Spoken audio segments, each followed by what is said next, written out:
안녕하세요. 짤때갑TV의 명품 PD 한PD입니다. 자, 오늘 시간은 끝을 봐야 끝나는 게임이라는 주제를 가지고 한번 이야기를 한번 해보겠습니다. 요번 그 코로나 바이러스로 인한 어떤 그 경기 침체의 본질은 그 전문가들이 이야기할 때 이 경기 침체의 본질, 코로나 바이러스가 트리거가 돼가지고 시작되었지만 본질적으로는 2008년 양적 완화로 시중에 많은 돈이 풀렸다는 거죠. 미국의 어떤 기업들에 많이 풀리고, 그 돈이 이제 신흥국가에도 많이 풀리고, 미국은 어쨌든 그 돈을 가지고 셀가스 기업에 빌려주고, 자, 셀가스는 저가의 기름값을 낮추는 역할을 하였고, 자, 그리고 미국의 호황기를 만들었다는 거죠. 그 덕분에 세계의 경기가 좋았다. 자, 근데 문제는 뭐냐면 이렇게 경기는 좋지만 돈이 많이 풀리면 이제 설비가 과다로 만들어지겠죠.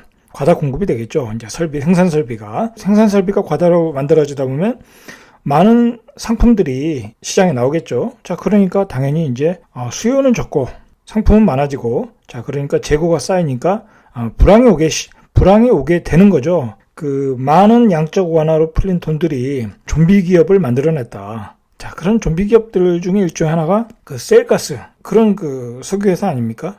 그 밖에 회사도 있겠지만, 트리거가 됐던 게 결국은 그런, 경제 호황을 누렸던 거죠. 자, 그런데 그렇게 하다 보면 이제 연관을 질 수가 있겠죠. 자, 호황이 되다 보면 이제 서로 세계 교역이 이제 활발해지고, 또 여행객들도 많이 이제 해외로 돌아다니고, 많은 그 어떤 서비스 산업이 이루어지고, 자, 그러다 보니까 이제 이런 코로나 바이러스 병이 이제 발생을 하게 되는 거죠. 결국 관광객들이 또 박쥐를 보러 동굴에 가게 되고 접촉을 하게 되고, 어떤 그 자본주의의 발달 과정에서 필연적으로 나올 수밖에 없는 사건이었다는 거죠. 이 코로나 바이러스 19는 그렇게 인과관계를 연결져서 우리가 살펴볼 필요가 있다. 자, 그래서 이제 경기 침체가 왔는데, 자, 그래서 코로나 바이러스에 의해서 경기 침체가 왔는데, 자, 결국은 그러면 이것이 어떻게 마무리되어야 하느냐?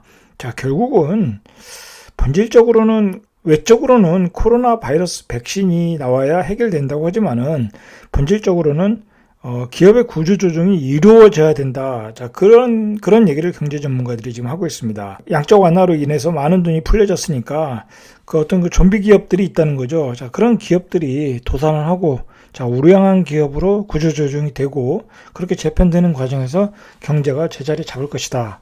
자, 그런 점에서 이제 결국 끝을 봐야 끝나는 게임이라는 겁니다. 이게 우리가 끝을 봐야 끝나는 게임이다. 이 끝이라는 게 뭐겠습니까? 결국은 좀비 기업들, 부실한 기업들이 구조조정이 돼야 된다는 거죠. 자, 그러면 기업이 도산이 된다는 거죠. 소비 심리 위축에 의한 디프레이션 이야기하고 있습니다. 네, 디프레이션이라는 게 소비를 안 하는 거죠. 사람들이 물건을 안 사는 거죠. 떨어질 것 같으니까 물건을 안 산다는 겁니다. 요즘 우리가 예를 들어서 휴대폰 애플에서 50만 원대 중가 핸드폰이 나오지 않았습니까? 이제 비싼 건 안 산다는 거죠.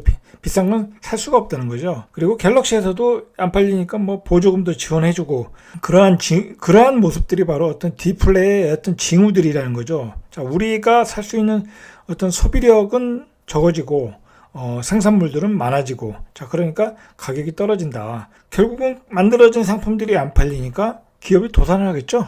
재고가 쌓이니까 기업들이 도산할 것이다. 결국은 기업들이 도산하면 기업들은 구조조정에 들어갈 것이라는 거죠.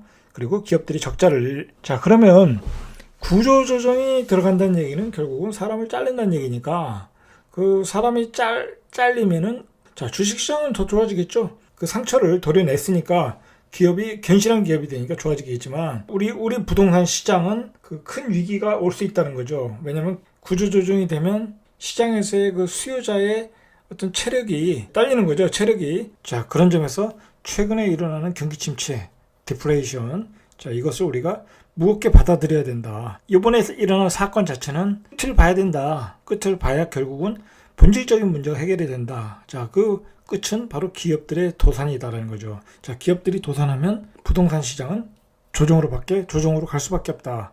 장기 침체로밖에 갈 수 없다. 자, 그런 얘기죠. 자, 최근에 코로나 바이러스로 인한 실적들이 나오게 되는데, 정유사들이 올해 예상되는 적자가 4조라고 합니다. 그리고 자동차 한 40% 지금 매출이 줄었고, 선박도 60% 줄고. 자, 결국은 이렇게 실적이 안 좋으면 기업은 어떤 구조조정을 할 수밖에 없겠죠. 자, 이런 분위기가 하반기에 본격적으로 일어날 수 있다는 겁니다. 여러분 생각을 해보십시오. 이렇게 기업이 도산하고 구조조정을 하는데 부동산이 올라간다. 자, 그렇게 생각하면 안 되겠죠.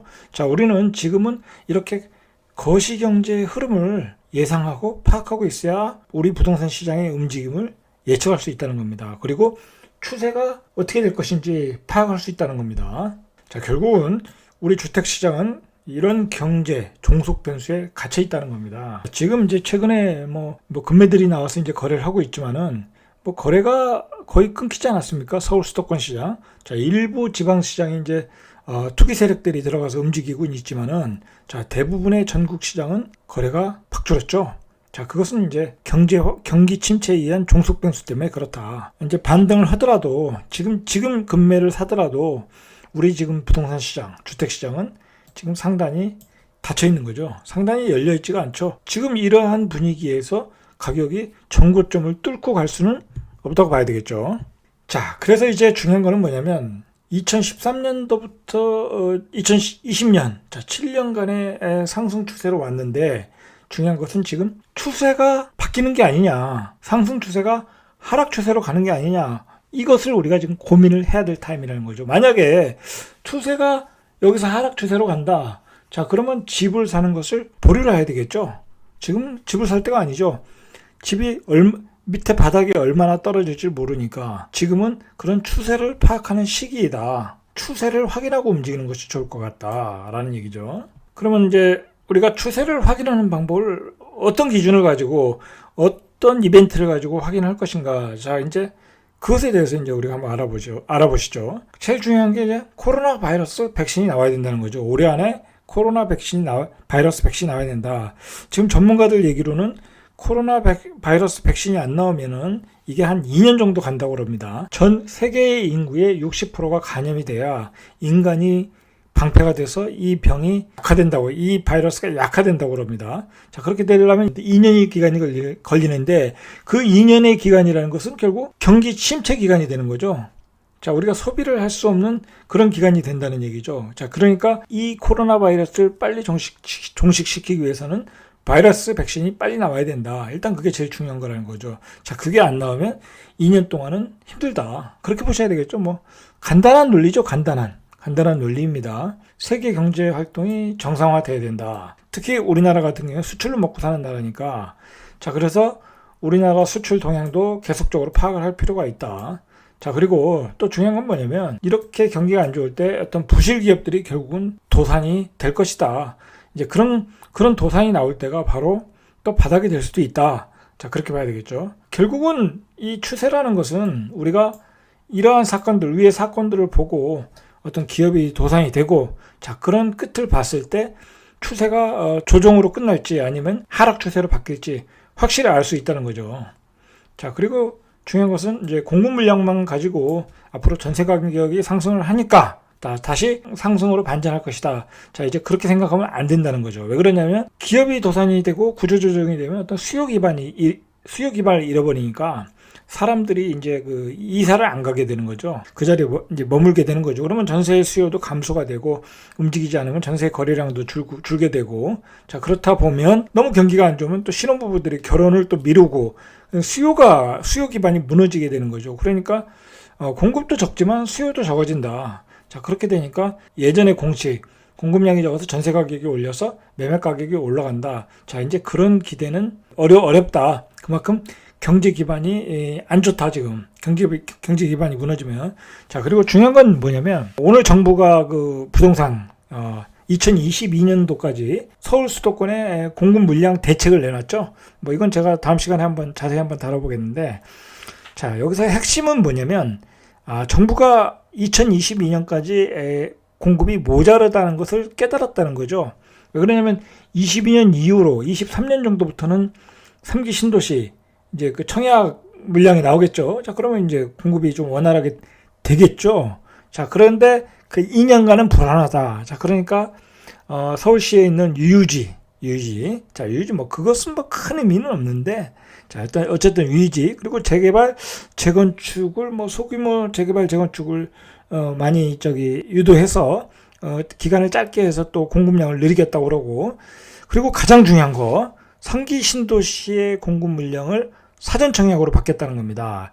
이거 제가 전에 최악의 시나리오, 2020년도 최악의 시나리오에서 제가 이 대책이 나올 수도 있다라고 예언을 해드렸습니다. 자, 정부가 과연 이 대책을 쓸 것인가? 저는 그렇게 아주 이번 정부가 그것을 쉽게 쓰지는 못할 것이다. 왜냐하면 그 분양 가격도 있고 아직 땅도 수용을 안 한 상태에서 그게 가능할까?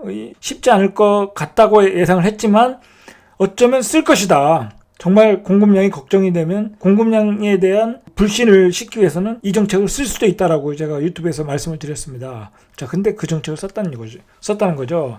자, 이렇게 되면 집값이 만약에 반등을 해서 올라가더라도 그 대기 수요자들이 있지 않습니까?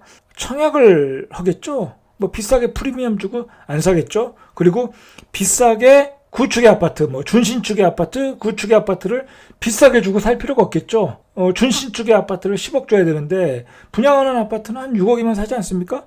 자, 예를 들어서 안 산다는 거죠. 자, 이제 서울 수도권의 아파트는 그 사전 물량에 따라, 사전 물량이 얼마나 나오냐에 따라 가격이 떨어질 수 있다.